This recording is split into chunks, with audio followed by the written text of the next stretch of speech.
PM cares fund को लेकर सरकार घिरी हुई है और विपक्ष लगातार आरोप लगा रहा है कि जब प्रधानमंत्री राहत कोष पहले से ही बना हुआ है तो पीएम केयर्स फंड की जरूरत क्यों पड़ी।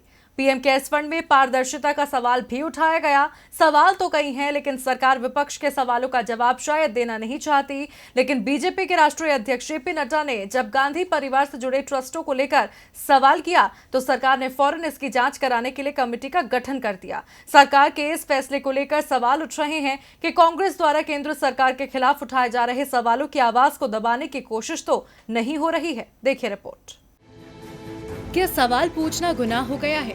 क्या विपक्ष सरकार से सवाल नहीं कर सकता? सरकार को अपने खिलाफ उठने वाली आवाज से डर क्यों लगता है? विपक्ष सरकार से सवाल नहीं करेगा तो सरकार के सामने जनता की आवाज कौन उठाएगा?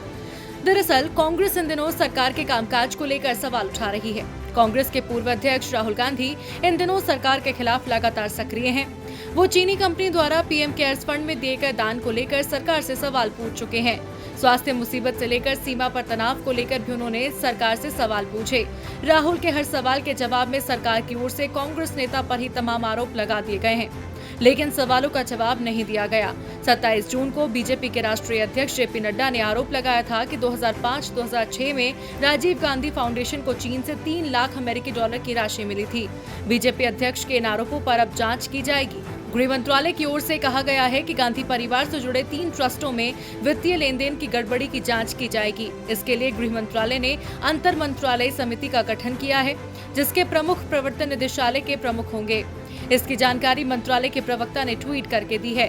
सरकार का कहना है Rajiv Gandhi foundation, Rajiv Gandhi charitable trust और इंदिरा गांधी मेमोरियल ट्रस्ट के खिलाफ आयकर और विदेशी चंदे के नियमों के कथित उल्लंघन की जांच की जाएगी।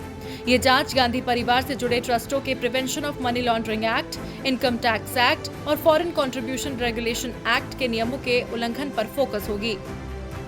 डीबी लाइव की रिपोर्ट।